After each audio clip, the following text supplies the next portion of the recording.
Welcome to the 1000 Hours Outside podcast. My name is Ginny, and Molly DeFrank is back. She has returned. Welcome.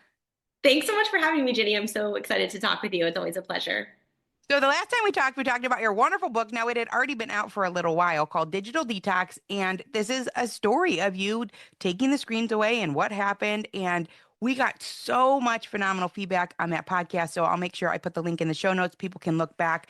I mean, that one had a long tail, like where it was like people were still sending me messages way, way after that podcast aired. And you have a new book coming out. It will be out by the time this podcast airs, so people can run and go grab their copy. It is called Mothering Boys: 8 Things Your Son Needs from You Before He Turns 10.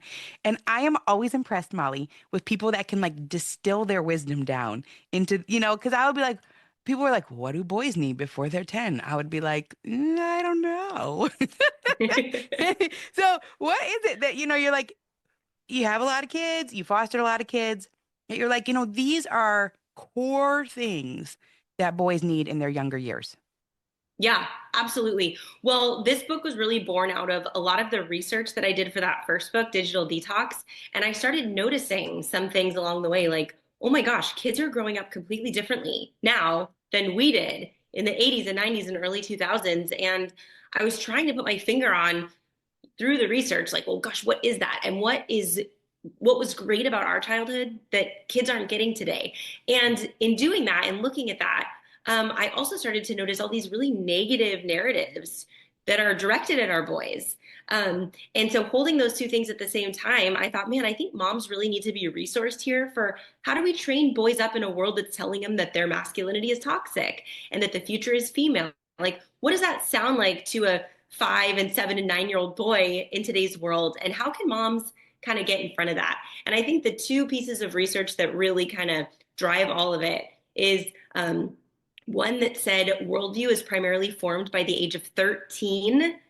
So moms, we're clocking the most number of hours with our kids when they're young. And so I thought, okay, moms, we're really well positioned for this. And get this one, a child born today, by the time he turns 7, will have spent one whole year of 24-hour days being entertained passively by a device.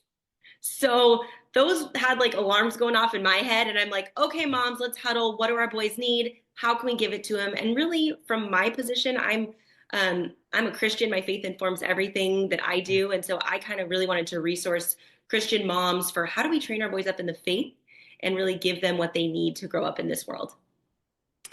I had that statistic bolded on my page because it's actually a pretty interesting way to write it. By the age of 7, a child born today will have spent one full year of 24-hour days watching screen media. So you could equate that to 3 years of work days through the weekends. One full, I mean, it's really more, it's almost like half their life if you're looking at it like from a work day perspective. So, to say one full year, 24-hour days, you're like, well, I mean, it's wild. It's so It's much staggering. time. Yeah. And to think, for the Christian mom, we're called to train and disciple our kids. Yeah. And we're thinking, gosh, we're just handing away all of this time that they could be really Yeah. learning and gleaning wisdom, and they're just not getting. And even for a non-believing parent, all parents have things they want to impart, all kinds of wisdom and worldview they want to give to their kids. And I think we're letting those windows close, unfortunately. Yeah. So And I think when your kids are small, so you and I can give this perspective. When your kids are small, it feels like 18 is forever away and everybody says it flies by. And you're like, there's no way. And then it does. And you look back and you're like, oh, even if you have spent a lot of time off screens, you're like, oh, I wish we would have read this stack of books. We didn't get to that. I think you end up in this spot where you're like, oh, I didn't get to that. About a lot of things. And yeah. there's still time. It's not like the clock, they turn 18 and it's over. It's not true at all. However, like you said, if their worldview mainly is formed by age 13, I think that's really interesting then, Molly, because this book is very much geared toward the mother. And that makes sense then, because, a lot of times people talk about, well, I've only heard it one time, so I shouldn't say a lot of times, but there's one author that I read, he was like, by the time his kids get to high school, he's sort of starting to take over more of the parenting and trying to get them ready for manhood. but like that's not till high school, and their worldview has already been formed by the time they're 13. So that's a really interesting take to have it geared toward mothers. Yeah, I think the impact that moms have on their young kids is really taken for granted. And I think the reason why we miss it a lot of the times is because when those kids are really little, we are just trying to keep our heads above water. And I get it. Like, I got 6 kids. I mean, those early years are such a blur, and you feel like you're in quicksand and you're just trying to like get some air. And you really just feel like you're trying to get through the day and get them back to bed. But this is why I wrote the book, is I just wanted to share with moms that all those little in-between moments are really redemptive, and those are the building blocks for your son's worldview. Every time you kiss that scraped knee, every time you help him reconcile with a sibling or a friend when he blew it, like these are the building blocks that he's going to use for the rest of his life. So there's so many opportunities for you to really just pour into your son and watch how that matures later. And yeah, I just want to encourage moms that this is the very fertile ground for exactly what you want for your son. Wow. So one of the things that you wrote about, what's going on with my voice? I'm going to have to edit that out. One of the things that you wrote about that really stuck out to me was this mom compliments thought. And you had this quote from Stephen King when he was 6 years old. So when you're talking about like the little in between moments, the comments that you say, and this is not the only story I've heard like this. So Stephen King at age 6, as a kindergartner, says his mom said, she said it was good enough to be in a book. He writes something. She said, it's good enough to be in a book. Nothing anyone has said to me since has made me feel any happier. How sweet was that? I mean, And it's this really powerful. Yeah, so powerful. And I think that's something moms take for granted, is how much influence and power they have to speak life into their boys, to speak encouragement and formation into their hearts and minds. And that mom, I'm sure Stephen King's mom didn't think at that moment in time like this is going to change the trajectory of his life. She's probably like doing dishes and all stressed about whatever else. And she's like, that's actually really great. Good job, buddy. And look at that. Like, this man who has sold hundreds of millions of books has remembered that and really treasured it in his heart. And I would just love to encourage, I would love to encourage moms that they have that kind of sway and influence in the hearts and minds of their young boys. So don't take that lightly. There's another story. I had this man on named Chef Nathan Lippy, and he is the chef for Blackstone, those big. Do you guys have one? If you have that many kids, you might have one. But it's like this big Oh griddle yeah. thing. Yeah, yeah, Yeah, yeah. so you could make like 1,000 pancakes at the same time or a bunch of hamburgers. And he's there. I mean, he does a lot for them, but he's their chef and all sorts of things. And he told me that when he was 8, so similar age in this birth to 10 range that you're talking about in this book, he liked to cook and no one in his family cooked. And one day his mom was off running errands and he was like, I'm going to make like homemade ravioli.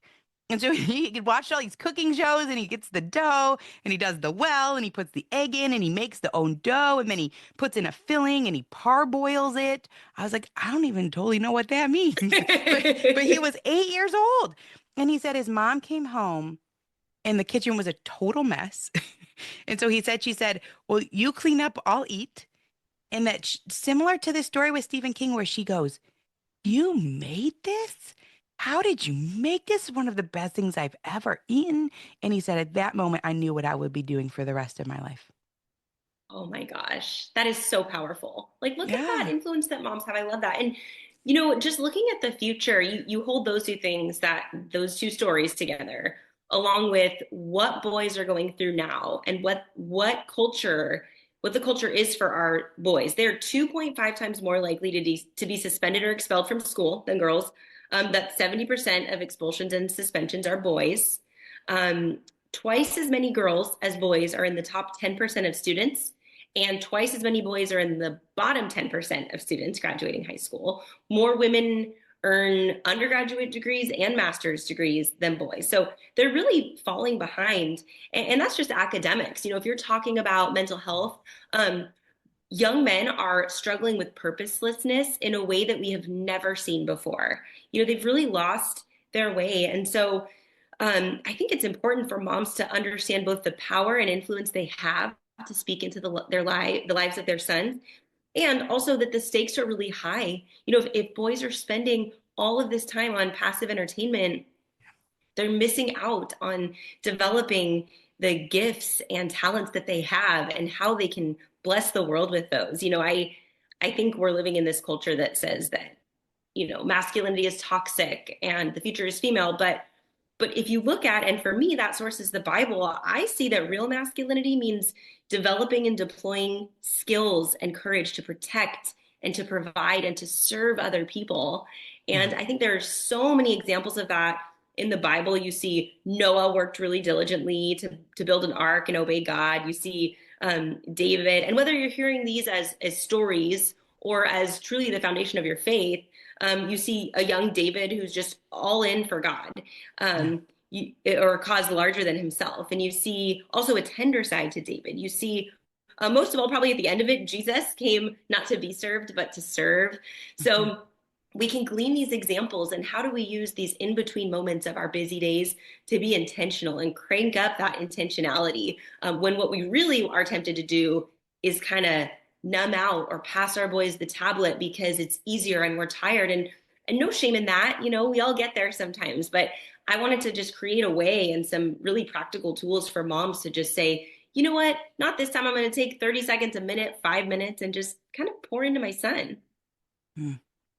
Talk about these in between moments. One of the things that you talked about is family dinners. And, it is a really tricky thing. I liked how you wrote about them because you read in all of these books, Molly. And I read Leonard Sachs' book recently called The Collapse of Parenting, which has been out for a long time. But, he was talking about family dinners and how that they've studied that even like the difference between 5 dinners a week and 6 dinners a week is substantial. Like every single dinner you add on is substantial. So I've read this a lot of places. But truly, and there's so many studies about it, but in your heart, in your mind, you're kind of like, yeah, right. Has anybody been to my dinner table? It lasts 6.5 minutes and people are arguing and, the food is, I don't know. So, but you really address that in here. Yeah, absolutely. Yeah, I think I started the chapter with this quote from a therapist I read in some Harvard publication. And she said, honestly, if more people embraced regular family dinners, I would be out of work because so much of what we do in therapy is hashed out over the dinner table. And I thought that was so powerful. But like you said, moms sometimes think, okay, they picture that family dinner has to look like this Norman Rockwell, like Pinterest perfect, or this Yeah. like Yeah, like we're in Instagram we're in vision. France and there's six Oh, yeah. courses and it lasts Oh, no. 62 minutes. And I'm like, Right, so exactly. I guess the question is, and I love you're really the only book I've read that addresses this. A lot of them talk about family dinner. But I was like, does my family dinner count if it is short and chaotic? Yeah. Yes. Okay, so here's what I would say is you're training your kids for how to act at the dinner table. So all training is going to start with a really long runway of like fail. You got one kid like doing the Macarena on his chair, and you've got another kid like, making all kinds of weird sounds you don't want to hear at the dinner table. And, another kid's like trying to beatbox. And it's just, sometimes you like look at your spouse like, is this real life? Like, why is everyone crazy? This is nuts. And, I just would want to encourage moms that that is all of us. Like, everyone has these times, this repetition of dinners that like, it feels like it's falling apart. This is hard, but that's the training ground that kids are learning. Like, every time you're correcting them, like, hey, sit down. Hey, guess what? Dinner's not a contact sport. Like, we're not going to do that. Those words don't belong there. All of these things that you think you're the only one. No, that's the training ground, girls. Like, that's the arena. You're in it. Good job. Keep going. Maybe you blew it tonight. Maybe you popped a vein in your forehead and had to kind of leave and take a break, and that's okay. Like, you're only failing if it's the last time you ever do it. You get back in there and you try again. And to speak to the kind of cuisine, like, it can be a delicious meal that you spend hours working on, or it could be like you pick up a $10 Costco pizza and a bag of salad and you toss that cereal for dinner. It doesn't really matter. It matters that Yeah. you've got some food and your people around the table. During baseball season, that's a spring's really busy sports in our house. We'll grab a blanket and I'll make some like bean burritos, wrap them up in foil, and we'll sit there and it's beautiful. And, I had one time we were eating in the car, like in the parking lot, waiting for a kid to get out of practice, but I had packed all the food. And we had this one kid walk up to our window. It was like a classmate. And he's like, hey guys. And all the kids are like halfway through a burrito.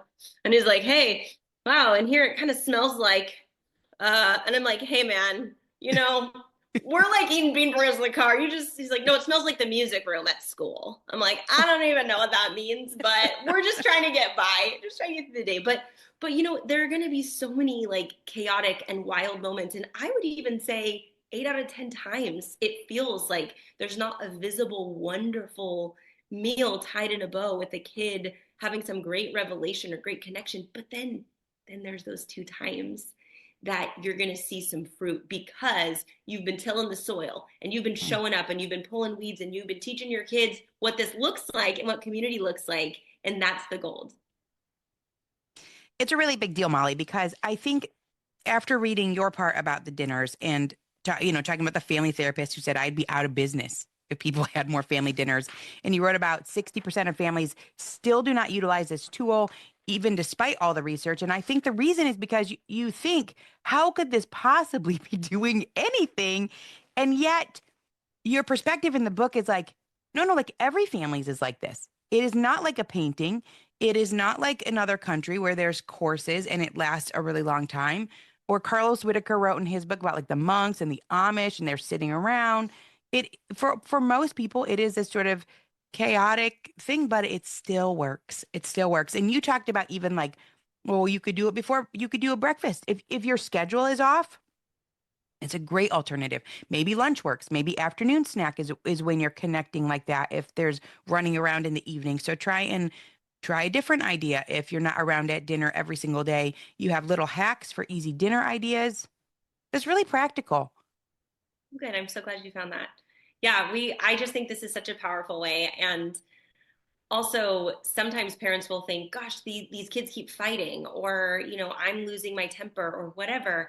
But that's a great opportunity for our kids to learn too. Like they need to know how to make it right after conflict, and they need to know how to conflict well, and they need to know, hey, when mom loses it or misses the mark, she apologizes and she starts over and she tries again. Like these are things Yeah. that our kids need to see us model and wade through, and don't underestimate how powerful that is. Like that's part of why family dinners are powerful too.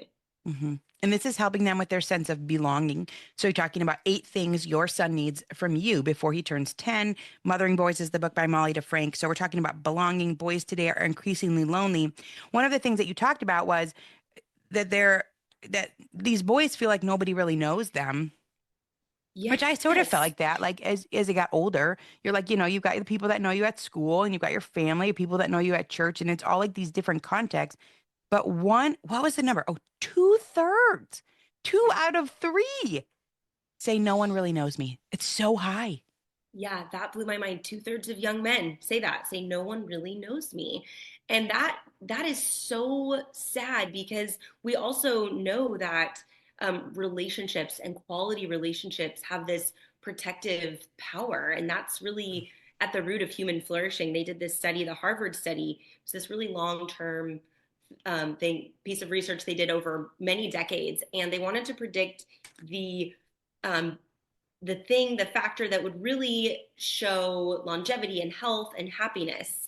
And so they studied men when they were in college across all different incomes and education levels, and then they looked at them later after retirement, and they saw that the biggest predictor of of longevity and health was not income, genes, IQ, cholesterol, or social class. It was quality relationships. Yeah. That was the best predictor. And I thought that was so mind blowing because that cuts across all income levels, all socioeconomic status, all of it.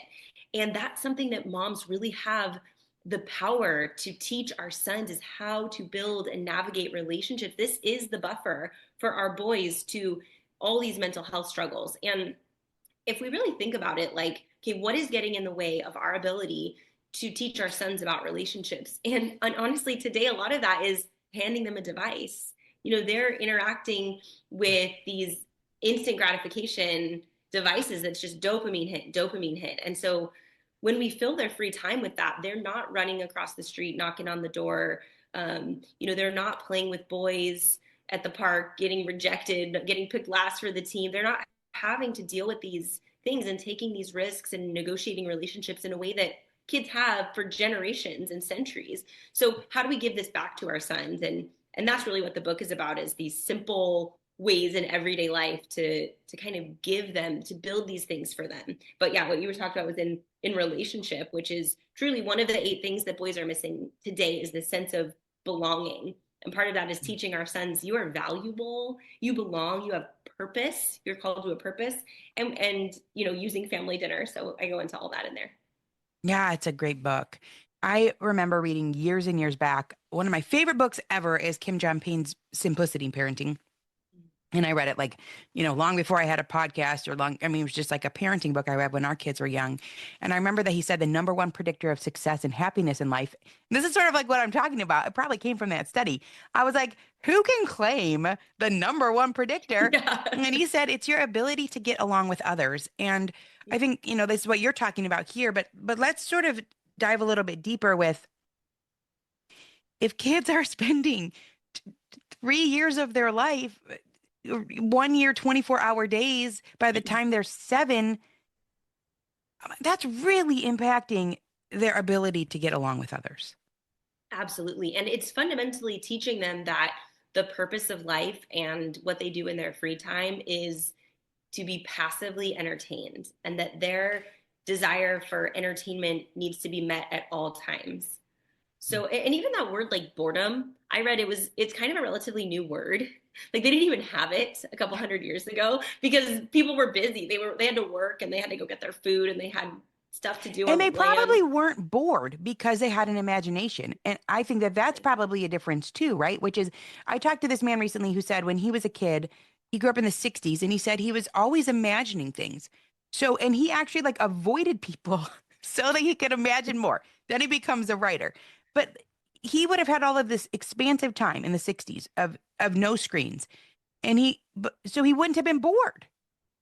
Yeah. Yeah, and the other thing is parents treating, like, another thing our culture does is we treat boredom like it's a problem for us to solve, when really that's an opportunity for our kids to use their imagination and to use their minds that God gave them to kind of think, well, okay, what gifts do I have? What are the possibilities? And then their creativity, that's where it explodes and that's where it expands and that's where they learn. And I just want to put moms back in the driver's seat here, because we're on a bad day, we're sitting there passively just resigned to this idea, like, yeah, that's how kids grow up these days. Like my son doesn't have any other hobbies. That's his favorite hobby, is playing video games. And I just want to empower moms, like, no, actually, you get to educate your son's desire, and you get to educate his sense of right and wrong, and even his sense of humor. And that's your job. And so, you don't need to despair when you see that your son is lacking in all these areas. You can actually just roll up your sleeves and take inventory and say, okay, this is something we get to work on. And I see there are a lot of practical ways to do this in the car rides or on a walk. It's actually way simpler than we're making it. Hmm. But there cannot be screens involved. And I think the thing that there's no like really big book out about it yet. It's starting to get touched on in different books, but this generative AI thing is really, really a big deal. Like I said, I've not been able to talk to anybody who's written like an entire book about generating artificial intelligence as it pertains to kids' toys and kids' devices and AI companions. But if the number one predictor of success and happiness in life is the ability to get along with people, and you are interacting with a computer person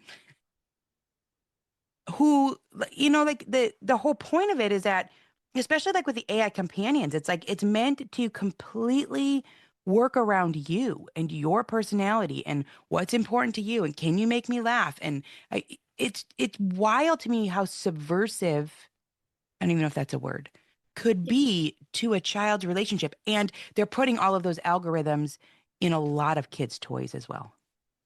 It is highly disturbing, and it is hazardous to their health and to the future, truly. I mean, I was on Instagram. I think there can be redemptive uses of technology, absolutely. I happen to really enjoy Instagram. I think it connects us to each other in a way, and you can find your niche, you can find great recipes. People are And really funny on there. There's you're an great. adult. You are I'm an an adult. adult, exactly. But I was scrolling on Instagram a couple weeks ago, and I saw it was wild.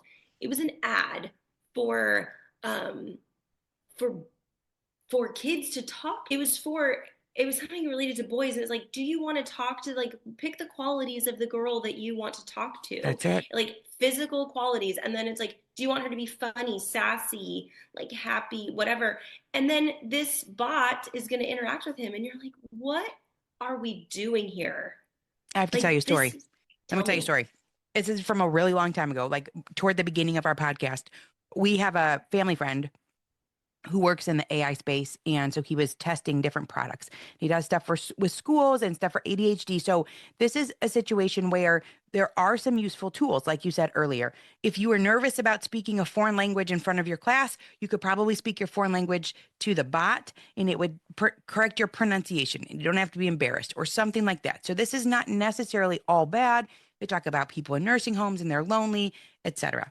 But this man in his testing was testing AI companions. He's a married man, has two daughters, two grown daughters. It's all out in the open. And he had these different AI girlfriends, basically. And he said that he was so entangled with it that the AI girlfriend sounds how you want her to sound, asks how your meeting went, never forgets, never gets mad at you, is always understanding. You could watch a movie and it will chat back and forth with you. You could go out to dinner and it will talk back, like kind of like what you're talking about, right? And he said this was the most uh a life-changing moment for me to hear this story. He said it will take a selfie. So you could actually put up a picture like I was out to dinner with my girlfriend.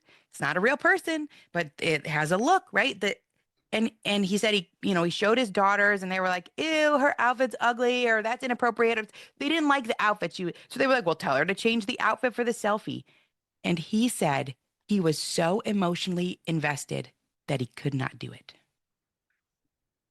That's how entangled. I Yeah. mean, they make them human-like. And this is a grown man who's doing it for work testing.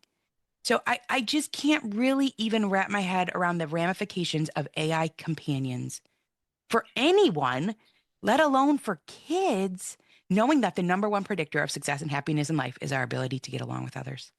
Oh man, that story is so powerful.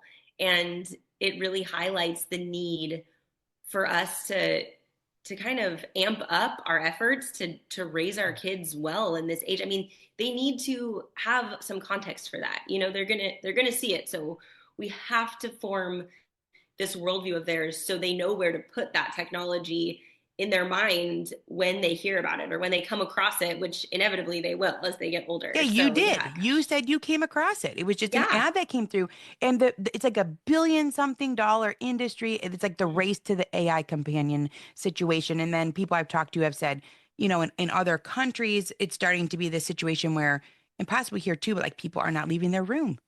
Yeah. They'll pee in a Oh litter yeah. box. Oh I gosh. mean, they don't leave their room because what do they need to? They've got their AI companion and they got their video games. So I think I love what you're putting out because the combination of these books will be a protective measure for your children, for your boys and your girls.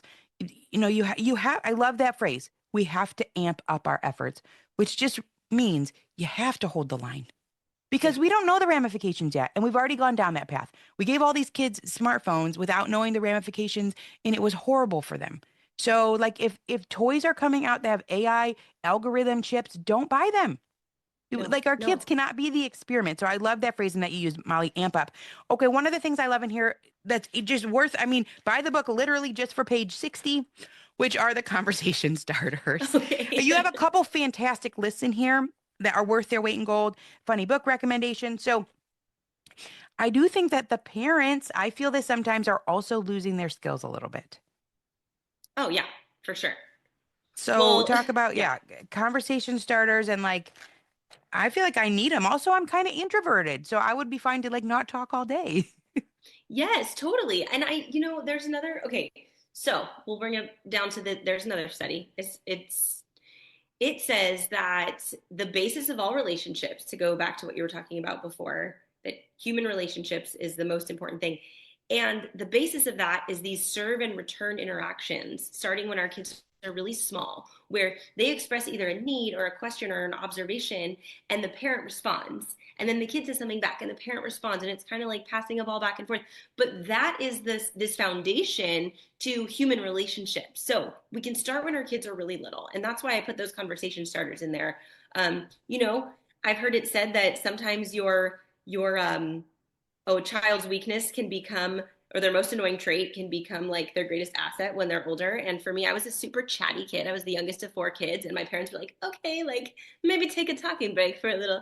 But there, I also had a dad who was like super conversational, and he always wanted to talk about everything. And I could tell when he thought something was funny. And so that made me want to talk more. And, there's so much power in that. And that's how you feel seen and known, and there's really nothing more powerful than feeling known. And for a parent, for a mom or a dad to show their kid, like, I care about what you're thinking about, like, I want to know what's going on in your head, like, that is a superpower for your kids. That shows them how loved they are. So these conversation starters are really just a jumping off point for parents to kind of have funny exchanges. And I also think humor is so powerful. The research shows that to be true. That's why some of those talking points are hopefully kind of funny for you Yeah. guys.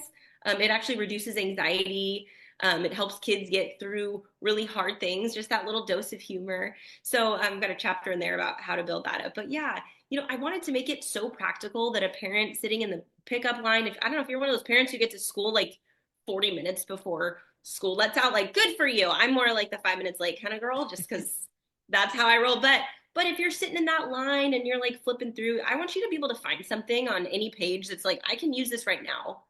And those conversation starters are one of those.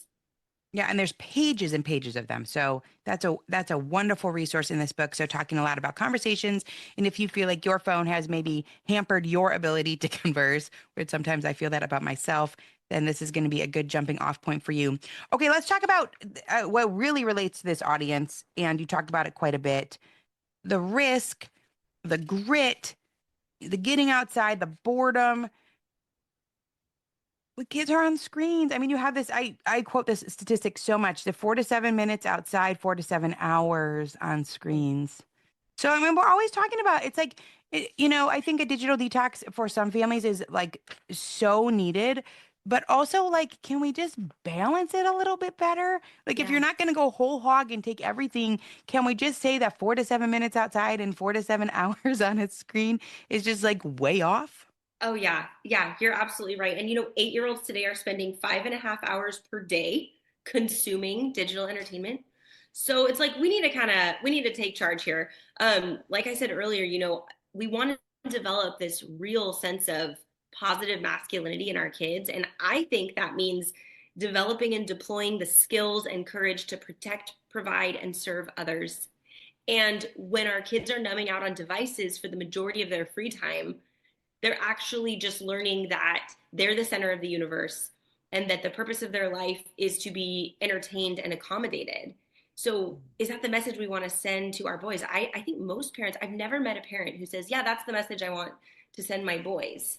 What parents want that. Like, they want to develop grit and resilience and determination in their and courage in their boys. It's just, you know, at the end of the day, when we're tired and we got to do this over here, we got to take this work email or whatever, like, it's just here, take this thing, numb out for a little bit. 40%, I just read this the other day in the New York Times. Jonathan Haidt said this: 40% of 2-year-olds have their own iPad. What? Almost No, half? I know. Stop it. I Come know, I on. know. And like right now though, there's a lag between the way we parent and when the research comes out about the impact that's having. And we saw that when the iPhone came out in 2007, the iPad in 2011, and we watched the next decade and mental health just like Yeah, that's how I feel about these plummeted. AI companions. Yeah, you're spot on Avoid, there. avoid, avoid. Exactly. So how do we get in front of this? And it's really just going back to basics. It's really just giving our kids the space to be bored and to go outside, and the tools are so simple. Like, take your kid for a walk. Like, my kids got home from school yesterday, it was beautiful outside. Just We had 15 minutes before we had an appointment. We're like, let's just go for a walk. And there are so many things that happen Yeah. over the course of a 15-minute walk. Like you think, oh, it's like not that big of a deal. It's a huge deal. You're shoulder to shoulder with your kid. You're giving them space to wonder, to notice, wow, those mountains are really big. Oh my gosh, the grass is green this time of year. What's going on? Who made that? Why is it like this? Look at those birds, that whole, like, you're giving them space to wonder. You're giving them space for the burdens of their hearts to come out, maybe just a little morsel at a time. You're showing them that mom is always here for you, that I'm Yeah. interested in you. I love spending time with you. You're showing them so many things in a 15-minute walk around the block. Yeah. It's like there's so many simple ways to do this for our boys, and they need us to do it. The stakes are really high here. Hmm. 40% have their own iPad. Here's an interesting thing that I've started to talk about with my friends, and I would imagine that you have had similar conversations, especially as your kids get older. Now, this is toddlers, but I've got a really good friend, and they live in a neighborhood where there's a bunch of houses and a bunch of kids. And what's happening is that as the kids are getting older, it's like slowly but surely, less and less of them don't have a phone. And it just becomes like this massive pressure. It's a massive pressure for the kid. And it's really a massive pressure also for the parent when the Yeah. kid is like is totally distraught because at some point they're the only one left. They're the only one left that doesn't have it. And the age is very young. They're 10, they're 11, and it is these huge feelings. Like it reminds me of like, did I have guest jeans in middle school? No, I didn't, but I wish I did. And I didn't have them. And, but that's such a different thing than having this device that is at your beck and call. So I wonder about this, Molly. Like, this is what I've started to think about. What is our responsibility to the greater world?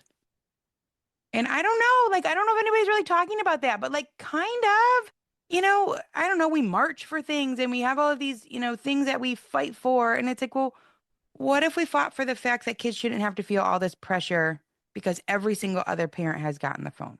I don't know. Yeah, you're absolutely right. And for a while, it was like the situation with the phones, with the smartphones, was like you could opt out if you wanted to. It was maybe like half of kids had phones in junior Yeah, high, and you could say we're not going to participate in that. And now, this is another Jonathan Haidt observation. He said now it's so many of the kids, it's the majority of kids that if you opt out, now the problem is that you're being left out. So yeah, parents are truly, like you said, in a difficult situation, and it does require a lot of good conversations with your spouse and like, okay, what do we want to do here? Um, I think that, I have found my oldest is in high school, my second oldest is in eighth grade, and we've actually found that phones can be very useful for orchestrating rides and things like when to practice over, all those things. But they do not need to have access to the internet. They do not need to have the apps. They do not need social media. And if you can just find, one friend that's on the same page, like that's yeah. all you really need, one good friend. And so there are a lot of great resources out there for parents to like wait until eight to kind of Mhm. start when your kids are young and get a couple parents together and make this pact. Like, we're not going to give our kids these smartphones. Yeah, They've actually studied the most damaging ages for kids to be on social media. And it's something like 11 to 13 for girls is just it damages them the most. And it makes sense because that's the yeah, age that I remember being, that's like so awkward, and you're getting your first pimples and you're like, wait, I have to go project myself like this persona to the world when I don't even know who I am. yeah, It's like, let's spare our kids from that sort of pressure and just decide like let's do what's right for our family and our kids. And there's no reason to not put that off until later, especially while our yeah, kids are still learning about what this world is like and sort of that those virtues. We're not talking about virtues. That's sort of the world that's getting lost in all yeah. this technology culture, is like building up that virtues in our kids and morality. 11 to 13. I mean, that's when they're getting their phones. That's what the research shows in terms of average ages. And it is a gift to your own kids, but it is a gift to other kids too. And I think that's a point that you're allowing someone else's kid not to be the only one. And I That's think it's so something true. to think about. It's a big deal. Okay, and failure in terms of video games is not a big deal because then you just respawn. I think that's the word. Uh, Yep. I'm really I'm into So the true. video game lingo. You respawn. But you're talking about like kids need actual failure, and you told this wonderful story about one of your kids who wanted to get Simba, the lead role in the play. Yeah. It didn't get Simba. No. No, didn't get it. And, really kind of fell apart about it. Like was so hard on himself. Well, because he And got, well, you have to tell what he got. like, Not only did he not get Simba, but it's he like did get, it's like he got it's like Mufasa. it was like hyena number three, I think was the equivalent. I think it was like there were different roles and there were different plays, but it was the hyena number three equivalent here. And it just crushed his little spirit. Oh. And as a mom, you want to cheer your kid up. And so you come alongside him and you're like, "Hey man, you're an incredible kid. Like you bring so much to this world and you got all these talents and stick with it and bring your best motivational talk to this kid." And in this interaction, man, it was just falling flat. Like he was just kind of going back to the same like He's like, narrative to like, "Why but I'm won't a hyena number three. I?" Nothing you say will change that. Yeah, I know. And so it was really actually deflating because my efforts to kind of make the situation better just appeared to totally fall flat. Mhm. Um, that was very discouraging for me because it looked like we were making no progress at all. And it looked like my efforts were totally in vain and he was a mess. And I'm like, I kind of had to call my husband, like, "Hey, man, when are you getting home? Like, I need to tap out. This is exhausting." But actually, fast forward a couple years, and that kid actually just was Charlie and Willy Wonka and the Chocolate Factory after being Oh, the best hyena he could be. So I don't think that needs to be the end of every story like this. But the yeah. moral and what he got to learn was that keep going. If you're Yeah. hyena number three, if that's your role, like be the best hyena number three you can be. If and work hard and show up with a great attitude. And these lessons are not going to be received by our kids in an instant. They're not. And truly, as parents, we're at a disadvantage parenting now today also because we are also fooled into believing that the world is going like that we need this instant gratification, right? Yeah. So we're used to this scrolling tapping too. Like we get our emails wherever we go. We can watch these funny reels anytime we want to. We can numb out. And then when we turn and try to parent our kids through this hard real life thing, we don't see immediate success and we're discouraged. But we need to like focus on what is unseen. And we need to kind of stay in this thing for the long haul because really, diamonds are made after like thousands of years of pressure. And the really good stuff, it doesn't grow overnight. Mm. I got chills that he was, I didn't know that he was Charlie in the Chocolate Yeah. Factory. Like, ah.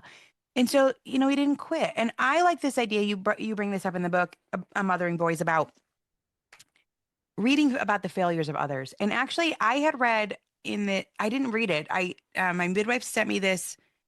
It was like a quiz, kind of like, are you right? It was like the Rich Habits Parents Test, a quiz. I don't know. I just butchered that. But like, what are the habits of successful people was basically the quiz. And are you doing these things in your home? There was only 40 things. And none of them had to do with GPA or what was your SAT score. It was none of that. It was all relational and good habits. And one of the 40 things was I require my child to read biographies of successful people. It's life That's awesome. changing, actually. I would never have been that type of person, but that was a life changing thing in our family. We started to read biographies, and you talk in this book about reading about the failures of others. You gave some really cool examples. Michael Jordan didn't even make the varsity team as a sophomore. Isn't that awesome? These stories, yeah, I think it's other people's stories of failure and determination and grit and getting back up again. It's just so inspiring. And it Yeah. shows our kids like what a boring story if you just succeeded all the way and never hit the ground and got back up. Like that's actually not even true for anyone. And that's what separates Anyone. the no. And that's really what separates the mediocre from the greats, or they get back up and keep going. I don't even know if you caught. I don't. Did you watch the college basketball Oh, yeah, March yeah. The Madness? NCAA. Yes. Oh Uh-huh. my gosh, it was my family bracket. I'm just going through. I'm looking for every opportunity to share this. I picked Florida, but one of my favorite things about that last game was that they were behind by like 10 points, but we in the middle, and I'm what are they going to do here? And they just came back. They never quit. There are Yes. No, stories I like mean, this I all. completely thought they were going to lose. Like I 100%. totally I did was like, too. my daughter went to bed. She was like, Florida's done. It's over. The game's Yeah, over. And then at the yeah, very end, they won. And then there was like that weird thing where they were going to try and shoot, and then he dropped the ball. And I still yeah, don't quite understand what happened. And there was yeah. no shot at the end. My husband was like, it was the defense, and he was going to double dribble. I was like, I don't get it. It just looked like he dropped it. But to Yeah. come from behind, let 10, 11 points, and everyone's counted you out. And Yes, then you yes. had picked Florida.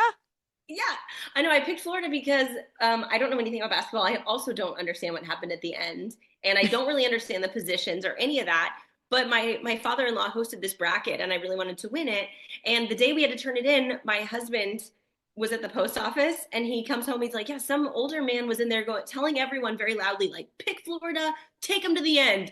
And I thought that was so funny that I'm like, "Oh, I'll pick Florida to take them to the end." That's cool that that guy was sharing that, and so I did, and it And brought me all victory. along, you're just thinking there's no way they're going to win. Then I they came know. back. It was so good. Yeah. So But your whole point is my whole kids point are not is experiencing failure for the most part. no, they're not. And there are opportunities to point out grit and perseverance and determination every day all around us. So like how you showed your kids these biographies of Yeah. great people, and how, watching the game, the watching Florida come back, and watching, Yeah. kids sports, and you point out these really positive character traits and this determination, these things that you want to build up in your kids, just recognize them. um these sideways compliments too, when you see one of these traits in your kids throughout the day or throughout the week, and you're sitting at family dinner or you're on the car ride, sideways compliment them, meaning turn to your spouse in earshot and say, you know what I noticed in our kid? This kid yesterday, no one wanted to work, no one wanted to finish their chores. This kid got up, did his chores, and then offered to do a chore for a sibling, and it blew me away. And it was a kind Mm. of selflessness and sacrifice and love that I was really blown away by. And that's powerful. The other kids hear it and they're like, yeah, that actually was cool. Yeah. We can notice these things in our kids, and these are the nutrients that really feed their hearts and minds, and it's powerful. Wow. So many, so many, so many great ideas in this book. You have a whole chapter about getting outside. So obviously that's a wonderful fit for this audience. Our boys' mental health can suffer when they spend too much time indoors. You talk about boredom. I want to hit this because this is so cool. Okay. There's this man named Dr. Chris Winter, who you talk about in this book, who was my first podcast guest. No way. The That's only so reason I awesome. have a podcast is because of him, because he reached out and was like, will you help me launch my book? And it's a wonderful book. And so he talks about sleep disorders and how those are showing up. Can you just talk about, one of the things you talked about is rest and, how that helps with emotional durability. So I just think it's something that people bring up here and there, but like it really matters. And screens can really pull away from getting adequate rest.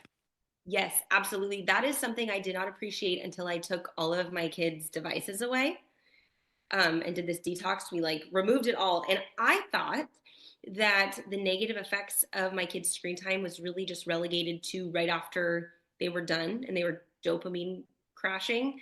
I thought that was the extent of the impact. But what I learned through Dr. Winter and all these other studies is that um, it's actually impacting them around the clock. It's eroding their sleep quality.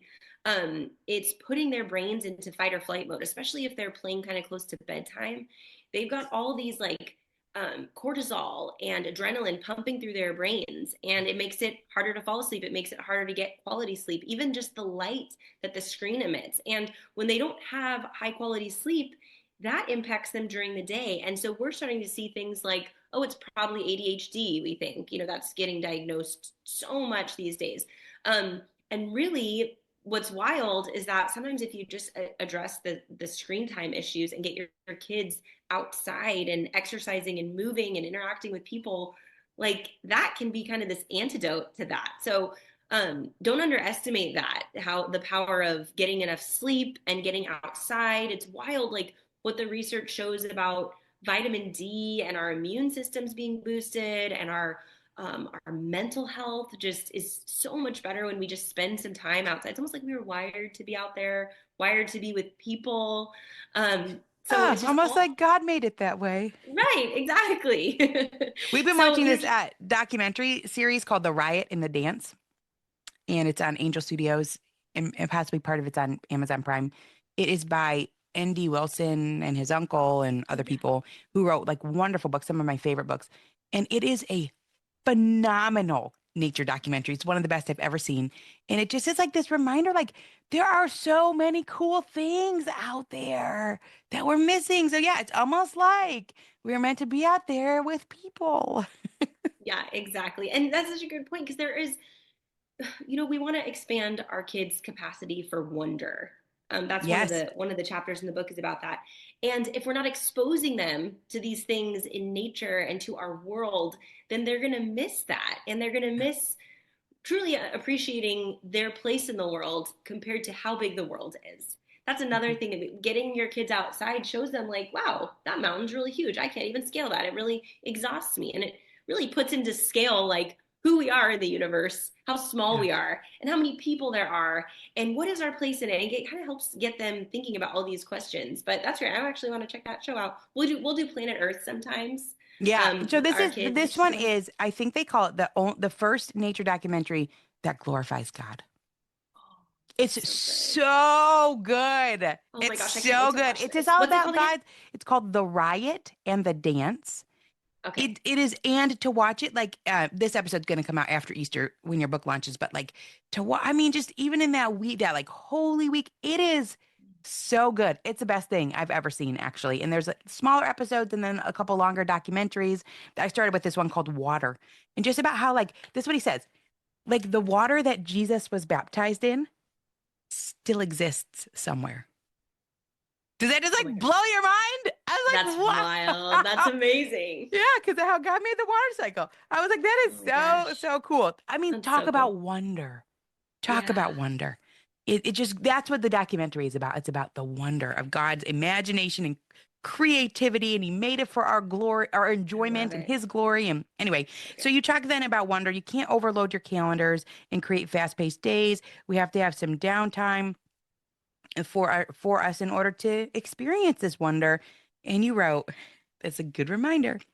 Your kid has a 0.0296% chance of becoming a professional athlete. It's true. Yeah. Because youth sports, they're fun, but they can definitely crowd out the wonder. Oh yeah, that's so true. And I happen to be a competitive person. It's like the worst combination. I'm very highly competitive and have no athleticism to match it. It's so sad. Isn't that so sad?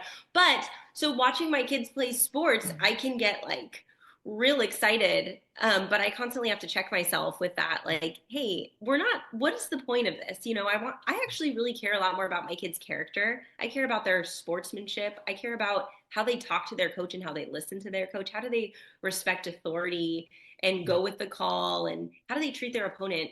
And sometimes we can kind of get lost in that, but yeah, there was a translation of the Bible. I'll have to tell you what verse it was, but it said, it was actually in the Message translation. Sometimes I'll like cross-reference, and it said one of the verses was, be content with second place. And I put that in the book somewhere, and I was like, oh dang, that's super convicting to me, because it helps me to just care about the right things and remind my kids to care about the right things, to just like, where are we putting our value?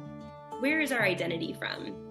So all of those things we Oh, get to instill in our kids when they're young, and that's so cool. Like, even if the house is a mess, even if you get your second round of stomach flu, and even if the dinner table is a mess and it's loud, it's like you're still doing really good work in that, or you can be doing really good work in that. Just be a little intentional, and watch what happens over time. I love the example you gave, Molly, because there's that verse that says, and I don't know if this was the same passage with the Message, but it says, "I've learned to be content whatever the circumstances." And you hear that, right? And so you're like, yes, we should be more content. But when you take a very specific thing, like I've learned to be content when I got second place, I've learned to be content with hyena number three, or Yeah. whatever the situation is. To make it specific like that is actually very, very, very powerful. So, what a book, Molly! You are really impacting parents in such a positive way to hold the line, to amp up our efforts. Amp up our efforts. I really get inspired by David and Sissy Goff they've got this podcast called Raising Boys and Girls, and I recently read a book of theirs about knowing if your kid is on track, something like that. And it just was a reminder, like, this is a training ground. Go help your kids, amp up your efforts, train your kids, teach them about the world. I think it's just so easy to run out of time for it. Yeah. Run out of time for it. And I just am so grateful for what you've put out into the world, these wonderful books.